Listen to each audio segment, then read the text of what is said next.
a la última lección de este trimestre. El título es interesante, ya lo dije. Todo el resto es comentario.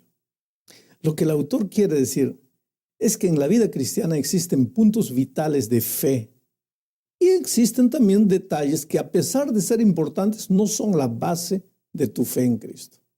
Ahora, eso no significa que esos asuntos no sean importantes.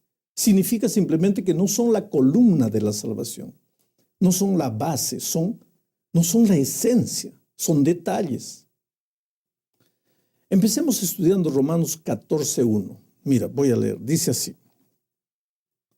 recibid al débil en la fe, pero no para contender sobre opiniones. ¿Quién es la persona débil descrita en este versículo?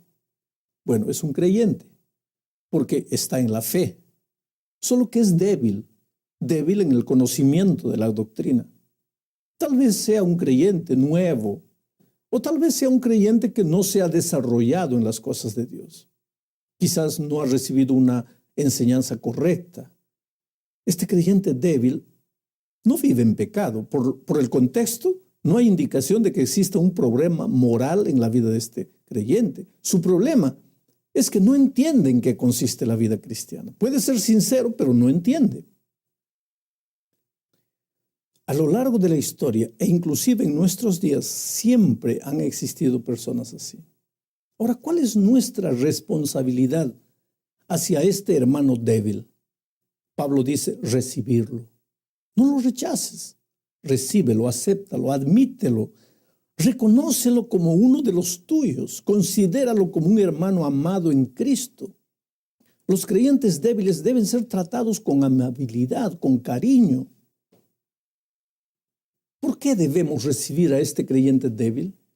La razón se da al final del versículo 3. Dice así, porque Dios le ha recibido. Ahora, si Cristo lo recibió, ¿cómo lo podemos rechazar nosotros?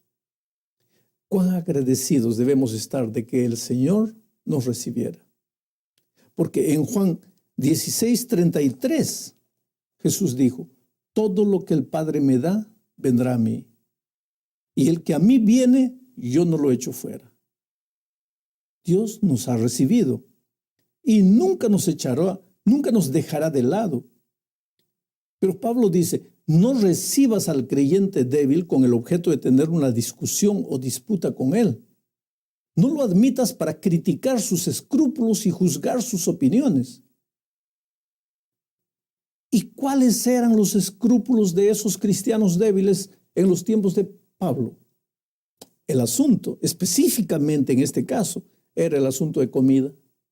Estaban tan preocupados con algo importante como es la alimentación, pero habían perdido de vista la esencia de la fe que era Cristo. Entonces, el consejo de Pablo en los versículos 2 al 4 es, porque uno cree que se ha de comer de todo, otro que es débil come legumbres. El que come no menosprecie al que no come, y el que no come no juzgue al que come, porque Dios lo ha aceptado. ¿Quién eres tú para juzgar al criado de otro? Para su propio amo está en pie o cae, y en pie se mantendrá, porque poderoso es el Señor para sostenerlo en pie. Qué interesante. El débil, aquí en este caso, es el que come legumbres. ¿Por qué? Porque cuida de su salud con un régimen alimenticio saludable. No, eso no está equivocado. Entonces, ¿por qué es débil? Es que él deposita su confianza de salvación en su alimentación. ¿Entiendes? Él no ha entendido la esencia de la fe. Por eso es considerado débil, a pesar de que está en el camino correcto de cuidar su cuerpo. Estos versículos son claros, casi no necesitan comentario. Aquí Dios nos dice que puedes comer de cualquier cosa, de todo, sin importarte con tu salud. No, el trimestre pasado hemos hablado de eso. Lo que Pablo afirma es que no debes juzgar a tu hermano por causa de estos detalles. ¿Quién es más débil? ¿El que come o el que juzga? O tal vez la mejor pregunta sería, ¿Es la comida la esencia del cristianismo? El principio de los siguientes versículos, donde se menciona el guardar días, es el mismo. Claro que aquí no se menciona el sábado de la santa ley de Dios, que como ya vimos, el sábado es eterno. El propio Pablo no podría contradecirse. Aquí se está hablando de los días ceremoniales del pueblo de Israel. Esas ceremonias habían llegado al fin con la muerte de Jesús. Pero infelizmente, los judíos que se habían convertido al cristianismo en Roma no habían entendido eso y querían que los nuevos conversos continuasen con el ceremonial judaico. Bueno, entramos ahora a la segunda parte de la lección. Esta segunda parte enfatiza el peligro de juzgar y por qué debemos evitar hacerlo. Mira, el verso 10 enseña lo siguiente. Pero tú, ¿por qué juzgas a tu hermano? O también tú, ¿por qué menosprecias a tu hermano? Porque todos compareceremos ante el tribunal de Dios. La expresión todos es interesante. El versículo 14 concluye diciendo lo siguiente: de manera que cada uno de nosotros dará a Dios cuenta de sí. Todos y cada uno. Nadie va a escapar. Todos tendremos que dar cuenta de lo que hicimos con el conocimiento que el Señor nos dio. ¿Obedecimos las órdenes de Dios o las rechazamos? ¿Inventamos disculpas para no cumplir o nos inclinamos obedientemente a las enseñanzas divinas? Solo que la respuesta es individual. Cada uno le dará cuenta al Señor. Por lo tanto, en lugar de estar preocupado con lo que tu hermano hace, preocúpate en prepararte tú para el día del tribunal divino. ¿Qué estoy haciendo con la verdad que yo conozco? ¿Está siendo mi vida una fuente de inspiración para otros? Eso es lo que tiene que preocuparme. Vamos ahora a Romanos 14, 17. Este versículo es una especie de conclusión de todo lo que Pablo viene diciendo hasta aquí. Esta es la tercera parte de la lección. El versículo 17, a la letra, dice lo siguiente. Lo voy a leer. Porque el reino de Dios no es comida ni bebida, sino justicia y paz y gozo en el Espíritu Santo. Vuelvo a repetir, querido, Pablo no enseña que la comida o la bebida no sean importantes, porque la Biblia en muchas otras partes enseña que el comilón y el ebrio no entrarán en el reino de los cielos. Ahora, lo que Pablo afirma es que estas cosas, por más importantes que sean, no son la esencia de la vida cristiana. No es sobre esas cosas que está construida la vida cristiana. Estas cosas son el resultado. Tú no puedes construir tu fe encima de los resultados. Tienes que construir tu fe encima de lo que Jesús hizo por ti en la cruz del Calvario. El problema con los cristianos en la iglesia de Roma era que no habían entendido este asunto simple. Pero la pregunta es, ¿la entendí yo? ¿O yo tampoco la entendí? ¿Cuál sería tu respuesta? La lección de esta semana y del trimestre concluye enfatizando la responsabilidad del cristiano de no interferir en la vida de los cristianos que todavía no han llegado a la madurez de la fe. El capítulo 15, versículo 1, afirma lo siguiente. Así que los que somos fuertes debemos soportar las flaquezas de los débiles y no agradarnos a nosotros mismos.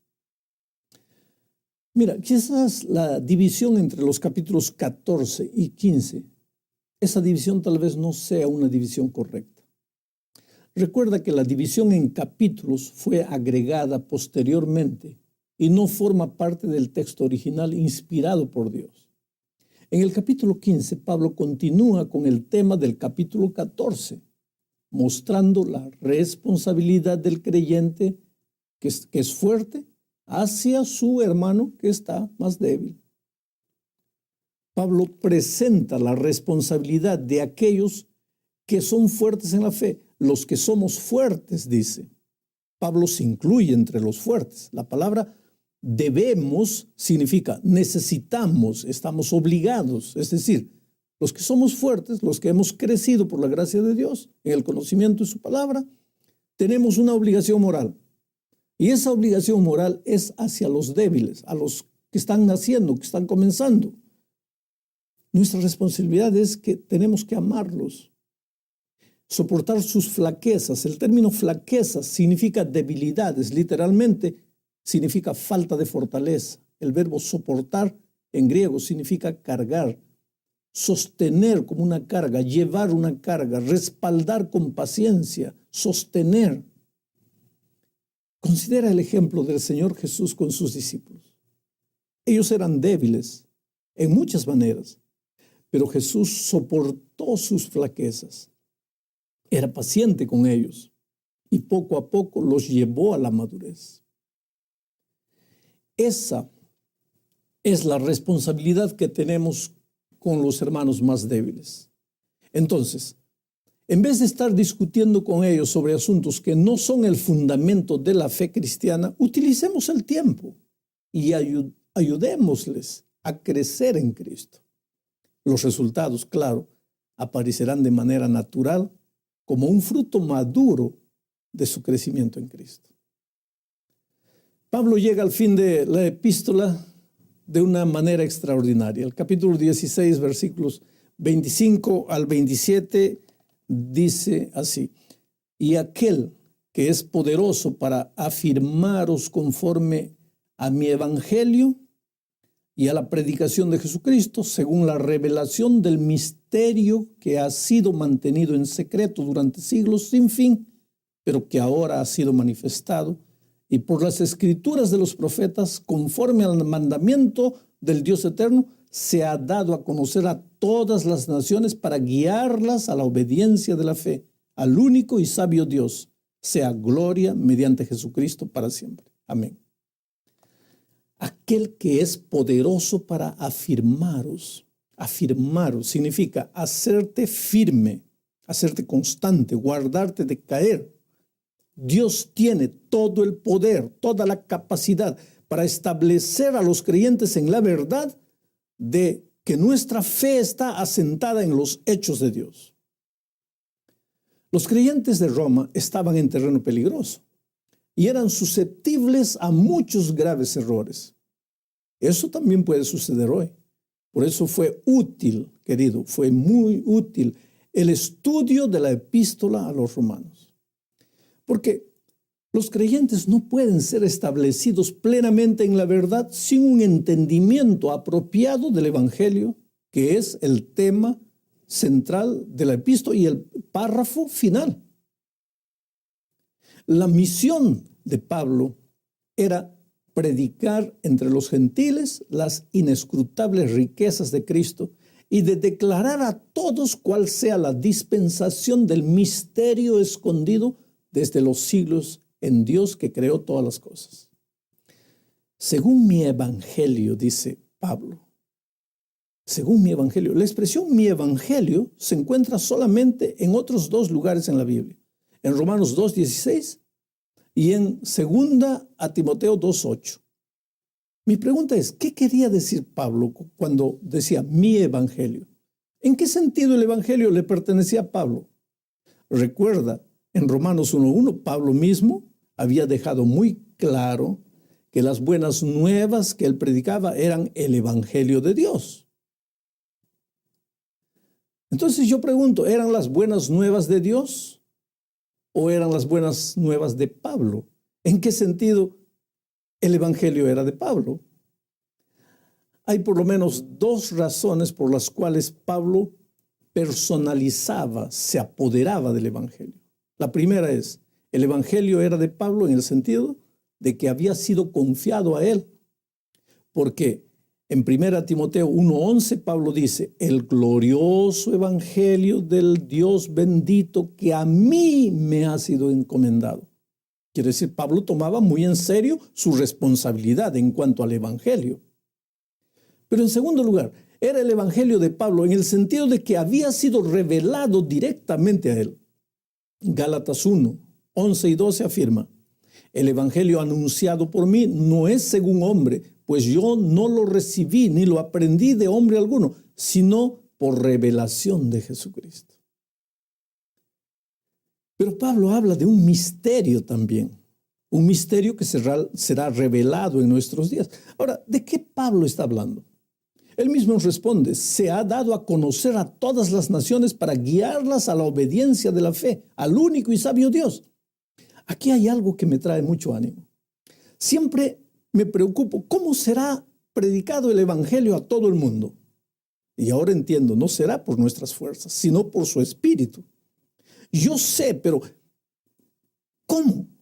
Y ahora viene Pablo y me dice: se ha dado a conocer a todas las naciones para guiarlas a la obediencia de la fe al único y sabio Dios. Ah, mi querido, el evangelio, que para muchos es un misterio, en nuestros días de manera milagrosa será predicado a todo el mundo, a todas las naciones. Todas las naciones serán guiadas a él. Ahora, el otro día, una persona me decía: si Dios va a terminar la predicación del evangelio en el mundo, ¿por qué yo tengo que preocuparme? Bueno, dejemos que Dios responda a esta pregunta. Mi amigo, Dios va a terminar de predicar el evangelio. El misterio de... Hoy día nos preguntamos, ¿cómo será predicado el evangelio? Es un misterio. Ese misterio será revelado con la acción poderosa de Dios, haciendo que todo el mundo conozca el evangelio. Pero ese día, cuando sea abierto el mar rojo de las imposibilidades, yo quisiera ser la vara en las manos de Dios. Yo quisiera ser el instrumento en las manos de Dios para que eso suceda en todo el mundo. No porque yo o tú haremos alguna cosa. Dios lo hará.